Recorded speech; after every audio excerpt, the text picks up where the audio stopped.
حضرت انس رضی اللہ عنہ بیان کرتے ہیں، نبی اکرم صلی اللہ علیہ وآلہ وسلم نے قبلہ کی سمت میں مسجد کی دیوار پر تھوک لگا ہوا دیکھا۔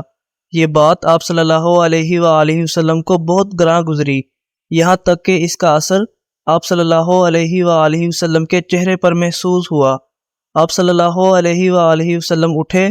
اور آپ نے اپنے دست مبارک سے اسے صاف کیا اور فرمایا،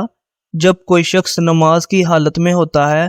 تو اپنے پروردگار کی بارگاہ میں مناجات کر رہا ہوتا ہے، اس کا پروردگار اس کے اور قبلہ کے درمیان ہوتا ہے، تو کوئی بھی شخص قبلہ کی سمت میں ہرگز نہ تھوکے بلکہ بائیں طرف تھوکے یا پاؤں کے نیچے تھوکے۔ پھر نبی اکرم صلی اللہ علیہ وآلہ وسلم نے اپنی چادر کا پلو پکڑا،